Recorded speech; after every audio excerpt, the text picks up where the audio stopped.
बिस्मिल्लाहिर्रहमानिर्रहीम। Naila Fazal government girls primary school बाई circle Ghazi subdivision गाजी। बच्चों, कल हमने उर्दू का जमात पंजम का पहला सबक पढ़ा था जिसका उन्वान था हम। तो आपको पता है कि हम किसे कहते हैं?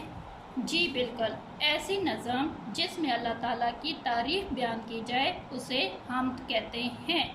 कल हमने हम की तशरीह की थी, आज इंशाल्लाह हम इसकी मशक करेंगे।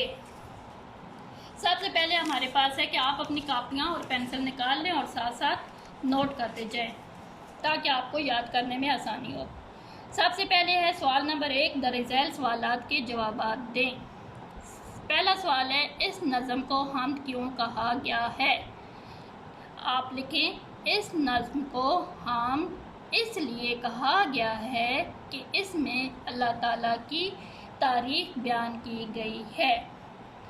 दूसरा सवाल है, इस नज़म में अल्लाह ताला की कौन कौन सी नेमतों का जिक्र किया गया है? कल हमने बहुत सी नेमतें पढ़ी थी, आप देखें आपकी बुक में है फूल, दरिया, ज़मीन, पहाड़, सितारे, फलक, दुनिया, बहन और भाई, तितली,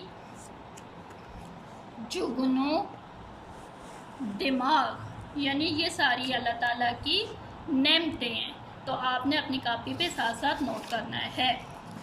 आगे है, आप अल्लाह ताला का शुक्र किस तरह अदा करते हैं? जी शाबाश, हम अल्लाह ताला का शुक्र उसकी इबादत करके अदा करते हैं, यानी हम अल्लाह ताला का शुक्र उसकी इबादत करके अदा करते हैं। अगला सवाल है कि हमें मदद के लिए किसको पुकारना चाहिए? शाबाश, हमें मदद के लिए अल्लाह ताला को पुकारना चाहिए। किसको पुकारना चाहिए? अल्लाह ताला को। उम्मीद है कि आपको समझ आ गई होगी और आपने अपनी कॉपी पे नोट कर लिया होगा। अब हम नेक्स्ट सवाल करते हैं, दर्ज झैल अल्फाज के मानी तहरीर करें। सबसे पहले है फलक, मोहब्बत, फिर उसके बाद है रोशन, लो लगाना, सर झुकाना। यानी आप अपनी कॉपी पे लाइन लगाएं, एक साइड पे अल्फाज लिखें, दूसरी साइड पे मानी लिखें। सबसे पहले है फलक। फलक का मतलब है आसमान। मोहब्बत, मोहब्बत का क्या मतलब है? प्यार। रोशन, रोशन यानी चमकदार, जो चीज़ चमकती है आप उसका लिख सकती हैं उजाला, चमकदार। लो लगाना यानी दिल लगाना, मोहब्बत करना। सर झुकाना, तस्लीम करना। सर झुकाना, तस्लीम करना। समझ आ गई है? लिख लिया है? शाबाश। सवाल नंबर 3 है, नज़म के मुताबिक दुरुस्त जवाब पर ठीक का निशान लगाएं। सबसे पहले है, हमद में किसकी तारीफ़ की जाती है? पहला ऑप्शन है आपके पास नबी करीम सल्लल्लाहु अलैहि वसल्लम की, नंबर 2 अल्लाह ताला, नंबर 3 सहाबा रज़ियल्लाहु ताला अन्हु और नंबर 4 फरिश्तों। तो हमद में किसकी तारीफ़ की जाती है? अल्लाह ताला की। इस तरह आपने टिक लगाना है। बे है, पहाड़ों को उसने किस पर जमाया? आसमान पर, ज़मीन पर, दरिया पर या जंगल में? तो इसका ऑप्शन क्या होगा? ज़मीन। शाबाश। किसकी दम से चमक दिखाई? तितली, मक्खी, जुगनू, मच्छर। इसका ऑप्शन क्या होगा? जुगनू। शाबाश। सितारों को किस पर सजाया? ज़मीन पर, आसमान पर, दरिया में, पहाड़ों में। तो इसका क्या है? आसमान। अब आगे, इस हमद में ज़्यादातर किस चीज़ के बारे में बयान किया गया है? नंबर 1 अल्लाह ताला की सिफ़त रहीमी, नंबर 2 अल्लाह ताला की कुदरत, नंबर 3 फरिश्तों के कमालात, नंबर 4 अंबिया इकराम के मोइज़े। तो इसमें किसके बारे में बयान किया गया है? अल्लाह ताला की कुदरत।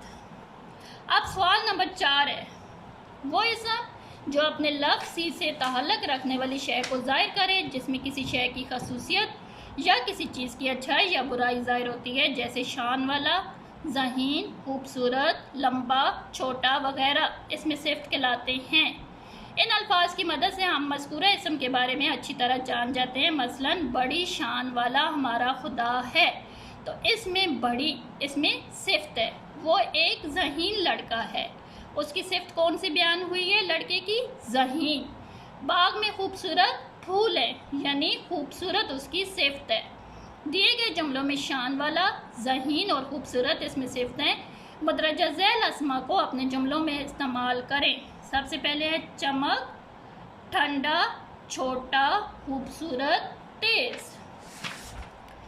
یعنی ہم نے اپنے جملوں میں استعمال کرنا ہے.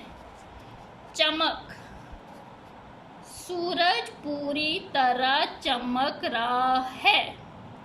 سورج پوری طرح چمک رہا ہے. ٹھنڈا، آج موسم ٹھنڈا ہے. آج موسم کیا ہے؟ ٹھنڈا ہے. چھوٹا، میرا بھائی مجھ سے چھوٹا ہے. خوبصورت، باغ میں خوبصورت پھول ہیں. تیز، جہاز تیز اڑتا ہے. سمجھ آ گئی ہے؟ لکھ لیے آپ نے؟ شاباش. اب ہم اگلا کام کرتے ہیں کہ سوال نمبر 5 ہے. دی گئی نظم میں بعض الفاظ کی آواز ایک جیسی ہے، جیسے بنائی اور دکھائی. ان الفاظ کو ہم کون سے الفاظ کہتے ہیں؟ ہم آواز یا ہم قافیہ الفاظ کہتے ہیں. نظم میں مدرجہ ذیل الفاظ کے ہم قافیہ الفاظ ڈھونڈ کر لکھیں.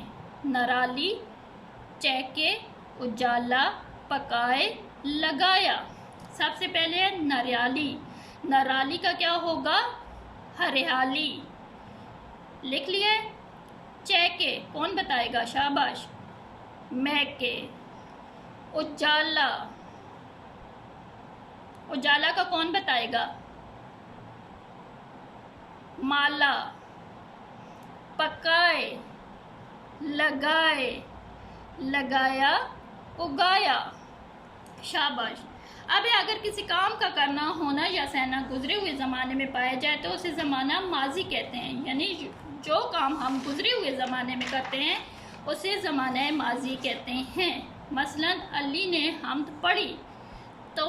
حمد پڑھی یعنی پڑھی ہے. تم نے میچ کھیلا تھا، گزرا ہوا زمانہ ہے. اور مسلمانوں نے کئی ایجادات کی تھی، یعنی یہ بھی گزرے ہوئے زمانے کو ظاہر کرتا ہے. آگے اگر کسی کام کا کرنا، ہونا یا سہنا موجودہ زمانے میں پایا جائے تو اسے زمانہ حال کہتے ہیں. یعنی جو ہم اس زمانے میں کام کر رہے ہیں اس کو زمانہ حال کہتے ہیں. مثلاً عائشہ کیا پڑھ رہی ہے؟ مریم روزانہ اسکول جاتی ہے. بچے سیر کر رہے ہیں. اگر کسی کام کا کرنا، ہونا یا سہنا آنے والے وقت میں پایا جائے تو اسے زمانہ مستقبل کہتے ہیں. یعنی ہمارا جو موجودہ زمانہ ہے اسے زمانہ حال کہتے ہیں، اور جو آنے والا زمانہ ہوگا اس کو ہم کیا کہتے ہیں؟ زمانہ مستقبل کہتے ہیں. مثلاً عمر نماز پڑھے گا، ہم خط لکھیں گے، کیسان ہل چلائیں گے. درج بالا مثالوں کو ذہن میں رکھتے ہوئے زمانہ ماضی، زمانہ حال اور زمانہ مستقبل کے دو جملے بنائیں. اب ہم نے کیا کرنا ہے؟ جملے بنانے ہیں دو زمانہ ماضی کے، زمانہ حال کے اور زمانہ مستقبل کے. زمانہ ماضی کون سا ہے؟ گزرا ہوا زمانہ. یعنی احمد نے خط لکھا تھا، یہ ہمارے پاس زمانہ ماضی آ گیا. زمانہ حال ہے ہمارے پاس، احمد خط لکھ رہا ہے. آگے ہے زمانہ مستقبل، احمد خط لکھے گا. اب یہ پہلی مثال پوری ہو گئی ہے. اب دوسری، سلیم اسکول گیا تھا، یعنی زمانہ ماضی میں گیا تھا. سلیم اسکول جا رہا ہے، یہ زمانہ حال ہے کہ جا رہا ہے. اور سلیم اسکول جائے گا، یہ ہمارے پاس زمانہ مستقبل ہے. تو بچوں آج آپ کو جو کام کروایا ہے امید ہے کہ آپ کو سمجھ آ گئی ہوگی. اب جو کچھ آپ نے اپنی کاپی پہ نوٹ کیا ہے آپ کے گھر کا کام بھی ہے، آپ نے اس کو اچھے طریقے سے خوش خطی کے ساتھ لکھ کر لانا ہے. کل انشاءاللہ میں چیک کروں گی. اللہ حافظ.